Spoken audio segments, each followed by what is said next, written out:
Hey everybody, my name's Matt and I'm an instructor here in the journalism department. Today, we're going to be talking about a couple of the tripod options we have available in the equipment room.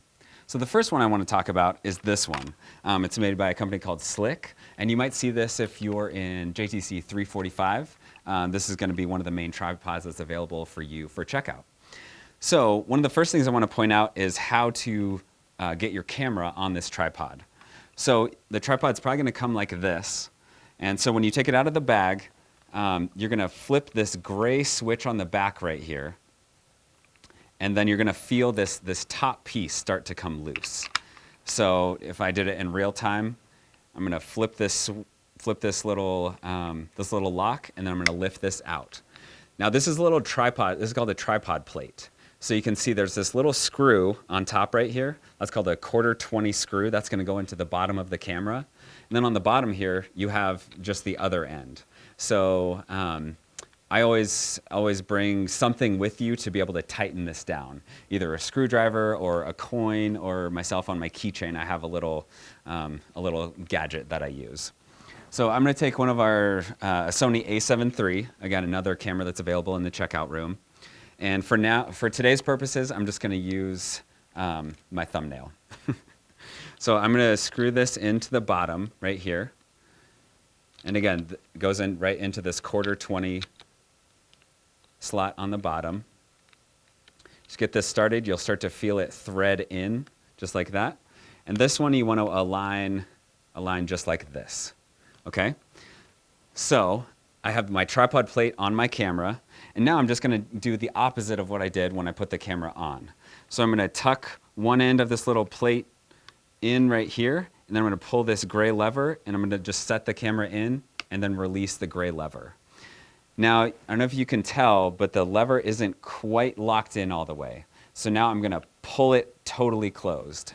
And now, if I turn, this is like Dairy Queen, if I turn my camera upside down, the camera's not going to fall off. So that's how you get your camera on the tripod. I would highly recommend anytime you get a new tripod, spend some time going over how to get your camera on it first before you're on your shoot. I can't tell you how many times I've been out on a shoot and I'm trying just to get my camera on the tripod because each one is just a little bit different. So just a little tip there. So with this tripod, this one it's more of a photo tripod than a true video tripod, but for our purposes it still works. So you can see you can also shoot a vertical Instagram or TikTok video with this tripod as well. It rotates a perfect 90 degrees, again, for photos. But for most of our video purposes, I want you to have it flat and then lock this knob down. So that way it can't, right now I'm trying to have it fold up, but it can't because it's locked in. So again, that's this little knob right here. So if I have it loose, then it goes like this, but if I have it tight, then I cannot. Okay? Let's see, the other thing to do on this is this tripod handle twists to control the tilt. So right now I can pan and I can tilt, but if I twist, you can see I'm twisting this tripod handle. Now I can't tilt. It's locked my tilt on there. So that's just something to know if you want to just do a nice smooth pan across the horizon, be sure to tighten this all the way. Whereas if you're doing a little bit more of a complex tripod move, where maybe you start low and then you come up like this, make sure that that's loose. The other thing to note is say you're doing a tripod move and then you're going to walk away from the camera, always tighten this up. And you'll feel it right now, like if I were to let this go, the camera would slam down. I'll do it just so you could see. See how fast that falls down? So you want to make sure that you tighten it up before you walk away. That way the camera doesn't fall and the tripod falls over. These legs are very standard tripod legs. They just have a quick release on them. So you just pull that quick release and the legs slide in and out. As much as you can, try and use the thicker stage of the tripod versus the thinner stage of the tripod. Granted, in a situation like this where I need the tripod up pretty high, I need to use both. But you can feel on this tripod, as it gets towards the bottom, it's much thinner and less stable. So if you can, just use the second stage instead of the first stage instead of the second stage. This tripod also extends up. So if you twist this little lever right here, you can see that the head of the tripod is raising up. This is fine in a pinch, but you'll notice that now that most of the mass of the tripod is way up high, it's very unstable. So if I were to just barely touch this tripod, the camera's jiggling quite a bit. So the further you move the mass away from the center of the tripod, the less stable it's going to be. So again, in a pinch, this can work, but for most purposes, try and keep it as close to the base of the tripod as you can. So that's a quick walkthrough of this slick tripod. And next we're going to look at a Miller tripod. All right, the next tripod we're going to talk about is one of these Miller tripods. Now this is a very professional tripod. You'll notice there's some differences, both in just size of this tripod, difference in size, difference in weight. You'll also notice that this has a ball head. So right under here, there's this screw that unscrews, and this whole head can level perfectly. There's also a built-in level on the back of this tripod. So just a lot more features that makes this a video-centric tripod, and one that's really professional as well. So let's talk through it. So first of all, the plate for this one is very long. So again, a totally different style of plate than the other one. So again, I'm going to line this 1/4-20 up with my 1/4-20 on the bottom of my camera. What's great about this plate too is it also indicates which way the lens goes. So you can see this is saying the lens needs to go this way. So I'm just lining it up accordingly. So this one's a little bit harder to manipulate just because it's a little bit longer, but provides a lot more stability. So I have this little tripod key that I'm going to tighten this down with. Okay, so now we have our tripod plate on our camera. Another reason this tripod plate is so long is that it can hold pretty heavy cameras as well, much heavier ones than this. So to get this on the Miller tripod, we're going to slide in from the back. So I'm going to come in straight from the back, just like this, and you're going to hear a click. So I'll do that again.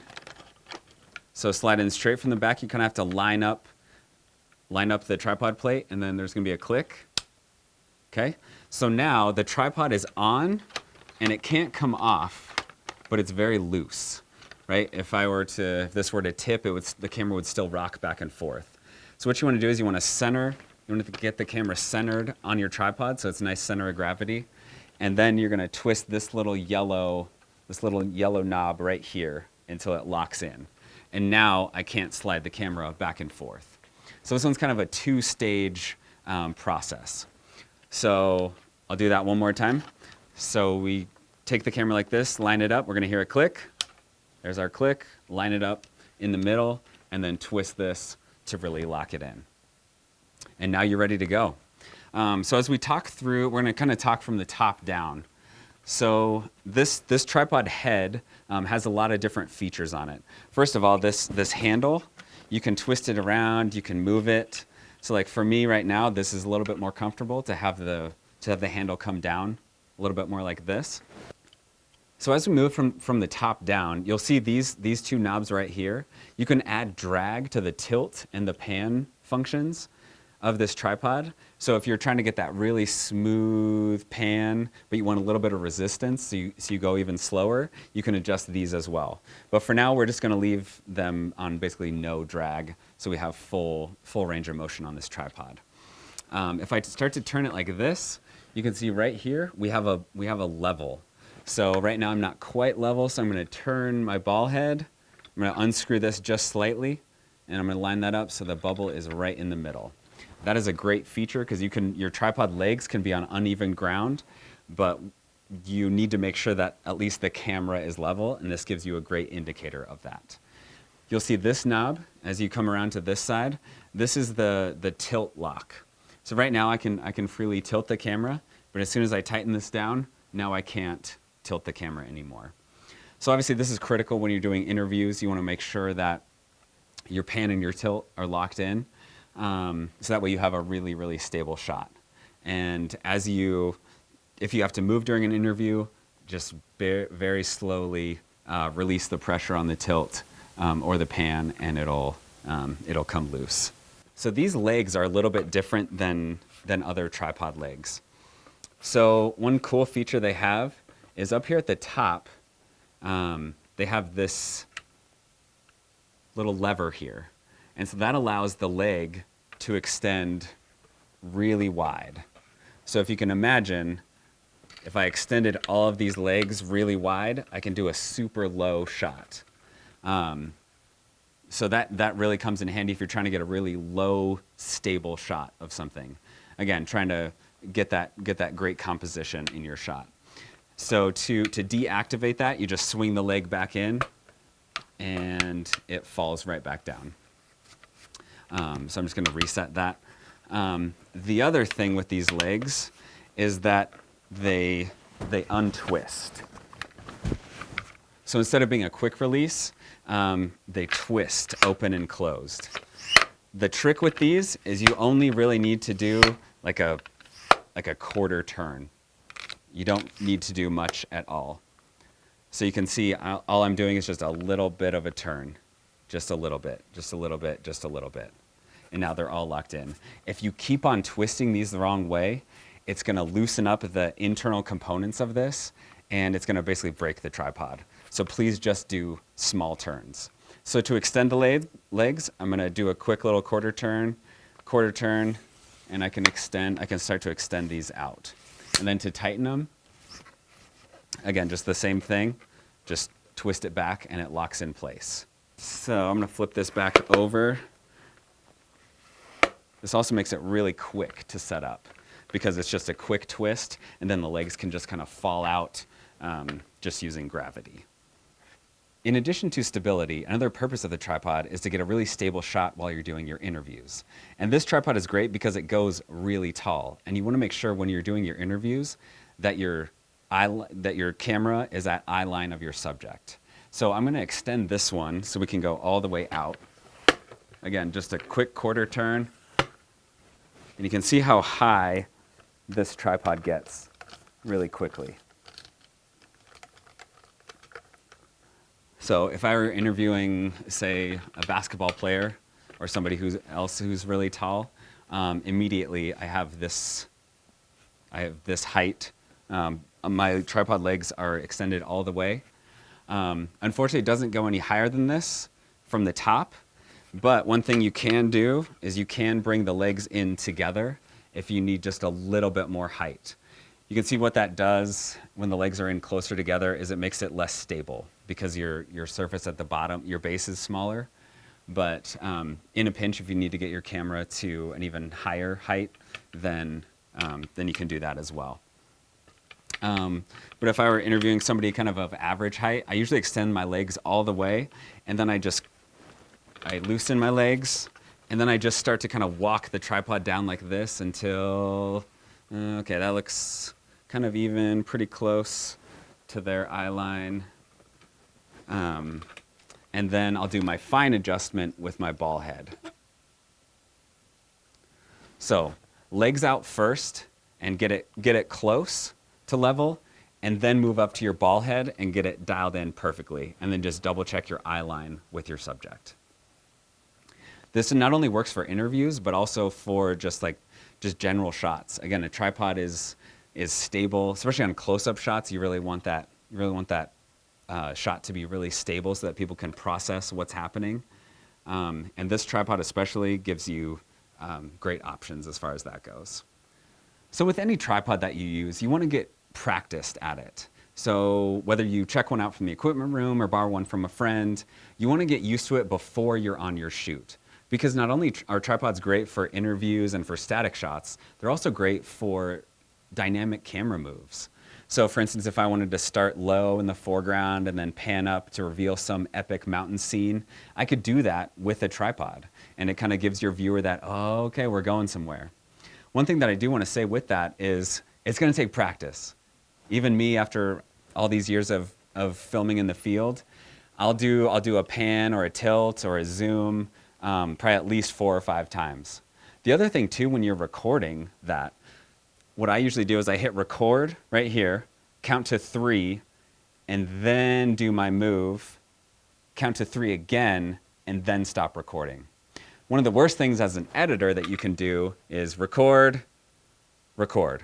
You know, then all you have is just that pan, and you don't have any little wiggle room on either side of that clip. So again, this is how it would go. So record,